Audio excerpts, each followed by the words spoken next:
오늘 우리에게 주신 하나님의 말씀은 시편 61편 1절에서 4절 말씀입니다. 하나님이여 나의 부르짖음을 들으시며 내 기도에 유의하소서. 내 마음이 약해질 때에 땅끝에서부터 주께 부르짖으오리니 나보다 높은 바위에 나를 인도하소서. 주는 나의 피난처시요 원수를 피하는 견고한 망대이시미니이다. 내가 영원히 주의 장막에 머물며 내가 주의 날개 아래로 피하리이다. 오늘 이 말씀에 많은 은혜 받으시기 바랍니다. 성경은 높은 곳에 스스로 앉아서 높아지는 자세를 가지고 높은 마음으로 살아가는 것을 별로 좋지 않게 생각하신다고 얘기합니다. 여러분이 잘 아는 베드로전서 5장 5절에 보면 하나님은 높은 곳에 앉아 높은 자세로 높은 마음으로 살아가는 사람을 대적하신다고 표현합니다.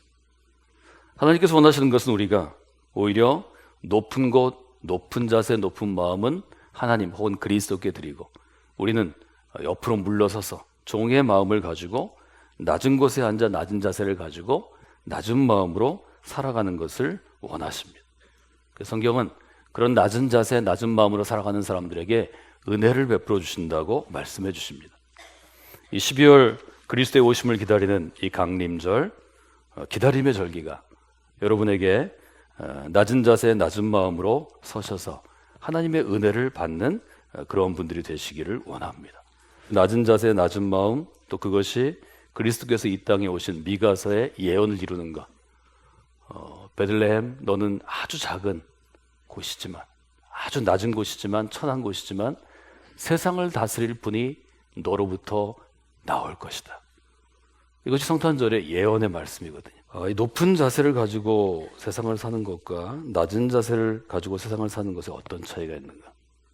높은 자세와 높은 마음의 특징은 결국은 내가 중심이 돼서 판단하는 거죠. 낮은 마음과 낮은 자세는 나의 삶이지만 내가 중심이 아니라 하나님의 편에서 판단하는 거죠. 언제 우리가 이 낮은 자세 혹은 낮은 곳에 갈 수 있는가 하는 것이 오늘 시편을 읽는 저희가 봐야 될 일종의 성경의 해석과 적용입니다. 시편 61편은 시편의 학자들이 지적하는 것처럼 다윗 개인의 삶에서 조금 배경을 뽑아내자면 아주 다윗에게는 인생의 말년에 아주 고통스러운 기억입니다. 여러분이 아신 것처럼 다윗은 자기 형제 중에서도 눈에 띄지 않는 아이였습니다. 아주 탁월하게 기대받던 인생이 아닙니다. 그런데 이 다윗이 전쟁터에 우연히 나가게 되죠. 또 나갔는데 적의 장수와 싸우게 되죠. 우리가 아는 다윗과 골리앗 얘기죠.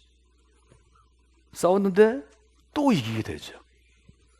별볼 일 없는 아들에서 사람의 주목을 받는 젊은이가 되고 사람들의 주목을 받으니까 이스라엘 첫 번째 왕이 이 젊은이를 발탁할 수밖에 없습니다.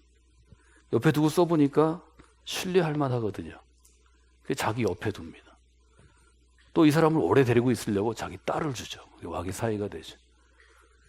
이 왕은 의도하지 않았지만 이 딸이 이 사람의 아내가 돼서 왕족이 되니까 다음 왕을 후계할 왕자의 마음, 그러니까 황태자의 마음을 또 얻습니다. 다윗과 요나단이죠. 그러나 인기가 올라갈수록 왕은 이 젊은이를 시기하죠. 왕의 미움을 받습니다.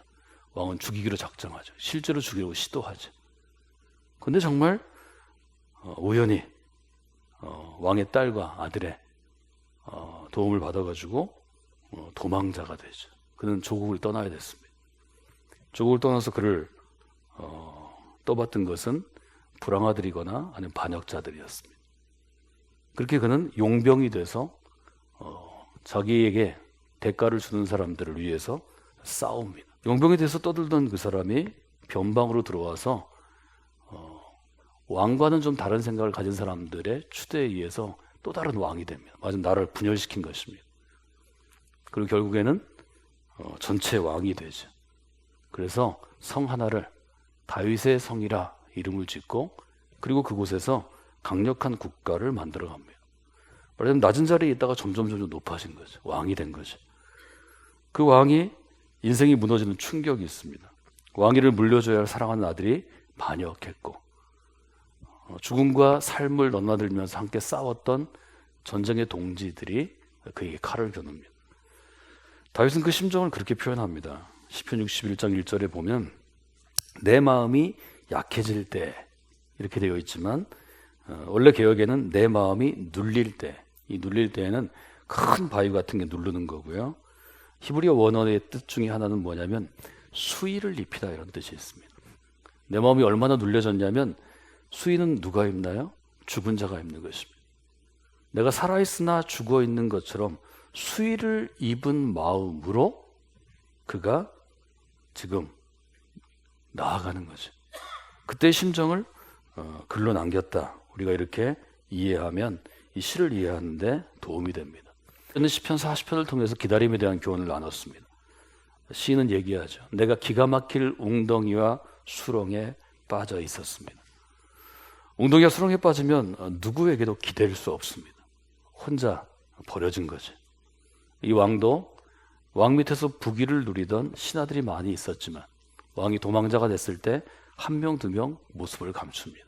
나중에 돌아보니까 따라오는 자가 없다 그랬죠.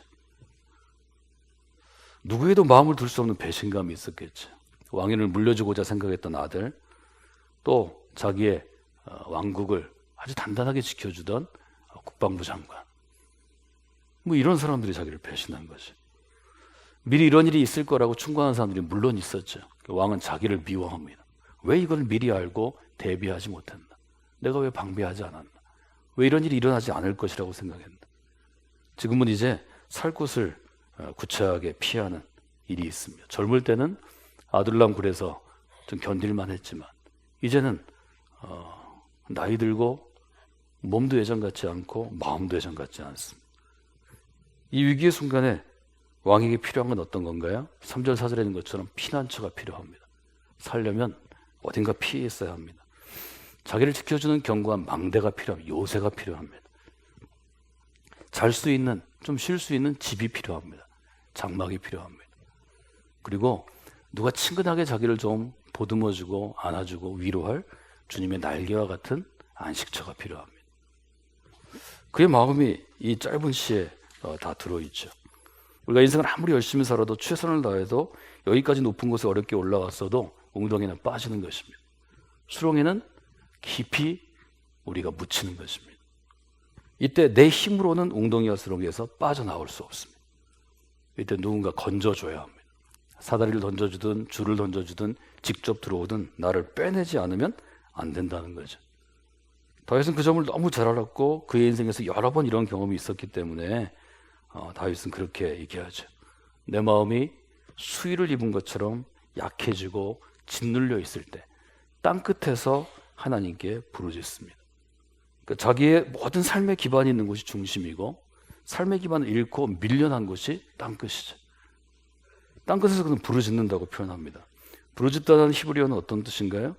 소리를 지르는데 외마디 소리를 지르다 뭐 이런 뜻이 있죠. 뭐 격식을 갖추어서 아주 품위 있게 세련되게 하나님께 기도하는 게 아니고 살려달라고 소리치는 거죠.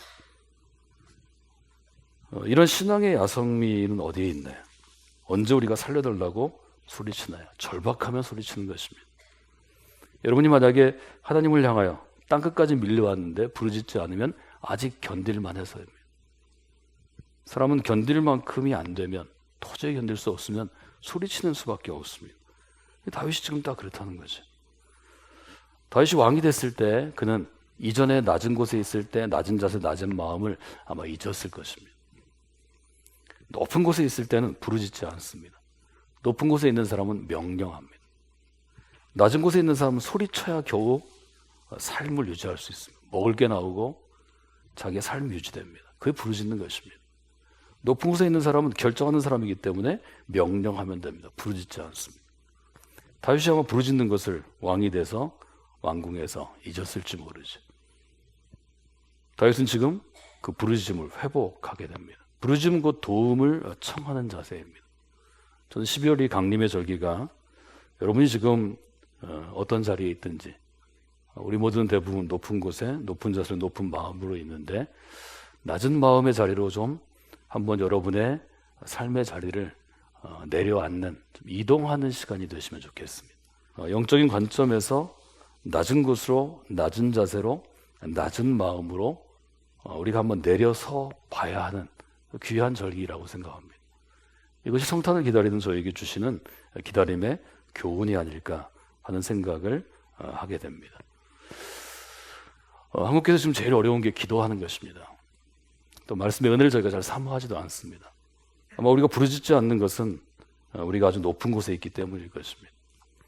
절박하면 훨씬 더 간절하게 기도합니다. 그래서 여러분들이 이 12월 한 해를 마무리하고 또 이 기다림의 절기 가운데 자세들을 좀 점검해 보시면 좋겠습니다. 내가 낮은 곳에 처해 있나? 낮은 자세를 갖고 있나? 낮은 마음을 갖고 있나?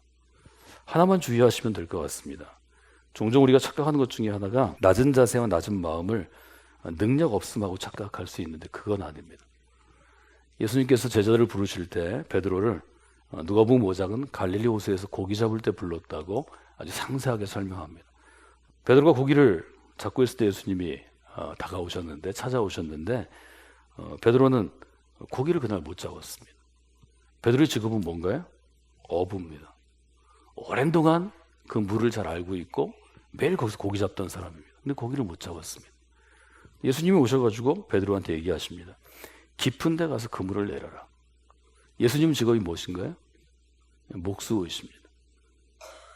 목수이신 예수님이 평생 고기 잡는 어부였던 베드로에게 그물을 저기 던져라 그러면 듣는 게 지혜로울까요? 아니 듣는 게 지혜로울까요? 자기가 아는 부분에 대해서는 듣지 않는 게 사람의 아주 기본적인 자세입니다. 말하자면 베드로는 무능한 사람이야. 무능한 어부가 아닙니다. 베드로는 고기 잡는 걸로 자기의 삶을 영위해야 됩니다. 무능할 수가 없습니다. 죽도록 고기 잡았을 거고 잘 잡았을 겁니다. 그날만 못 잡은 거지. 저 같으면 예수님의 말을 듣지 않았을 것입니다. 여러분도 똑같을 것입니다. 화를 냈겠죠. 당신은 여기 처음 왔을 것이고 당신 보니까 뭐 어부도 아닌 것 같은데 얘기하지 말라고. 나 지금 굉장히 열받아 있는 상태라고. 베드로가 충분히 그렇게 했을 것입니다. 근데 성경은 그렇게 얘기하지 않습니다. 5장 5절에 보면 시몬이 대답해서 가로되 선생님 랍비야 우리들이 밤이 맞도록 수고했지만 얻은 것이 없습니다. 그런데 내가 선생님 말씀에 의지해서 그물을 한번 내려는 보겠습니다. 베드로의 평소 성격으로 보면 금방 다혈질로 화가 나서 예수님에게도 선생님 그렇게 하면 안 되죠. 뭐 이런 성격으로 보면 이때는 굉장히 예외 상황입니다. 우리는 이것을 하나님의 역사, 성령의 역사라고 충분히 부를 수 있지만 일상적인 저희가 성경을 읽으면 이것은 예외적인 상황입니다. 저는 그런 생각을 좀 해봤습니다. 내가 충분히 할 수 있지만 지식도 있고 경험도 있고 이건 내 생계지만 이때 베드로가 보여준 자세 성경은 이 부분을 낮은 자세와 낮은 마음 즉 겸손이라고 부르는 것은 아닌가 생각해 봤습니다. 보이지 않는 곳에 자리했고 있는 아주 뿌리 깊은 교만이 그에게 있습니다. 내 지식, 내 경험이 최고고 이 정도면 내가 너한테 선의를 베푸는 거고 너 따위가 나하고 함께 할 수 없다는 아주 분명한 철학이 그에게 있습니다. 겸손은 그렇게 주어지는 게 아닙니다. 능력 없는 게 겸손이 아니기 때문입니다. 어떤 이유에서든지 베드로가 이때 자기의 자세를 낮추고 예수님의 말씀을 들은 것 이것이 베드로에게는 평생의 믿음의 바위, 반석이 됐을 것입니다. 이것 때문에 베드로는 믿음이 생긴 것 아닐까요? 내가 지식이 있지만 경험이 있지만 내가 이걸로 먹고 사는 사람이지만 그러나 예수님의 이 말씀에 순종했을 때 성경은 뭐라고 표현하나요? 고기를 너무 많이 잡아서 그물이 찢어졌다고 표현합니다. 이게 누가복음 5장 6절 7절입니다. 그 옆에 있는 친구들을 불러가지고 도와달라고 그럽니다. 가득 고기를 2배 싣게 되었습니다. 베드로가 이때 뭔가를 배웠겠죠. 여러분들 우리에게 낮은 자세, 낮은 마음이 우리의 본성은 아니지만 우리에게 없는 것이지만 하나님 우리에게 요구하실 거예요. 그리스도인은 높은 자세로 살아가지만 그리스도인이 돼도 그리스도의 십자가를 붙잡고 낮은 자세와 낮은 마음으로 한 번만 무릎 꿇으면 하나님은 그물을 던질 기회를 한 번 주신다고 저는 생각합니다.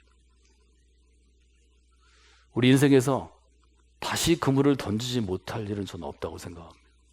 베드로와 같은 자세로 나가는 사람에게 저는 하나님이 기회 주시는 분이라고 생각합니다. 이것이 그리스도인으로서 하나님 저는 부족한 사람입니다. 하나님 저는 연약한 사람입니다. 하나님 저는 흠결이 많은 사람, 죄인입니다. 이렇게 우리가 고백하는 것이 신앙의 첫 출발이 되는 이유라고 생각합니다.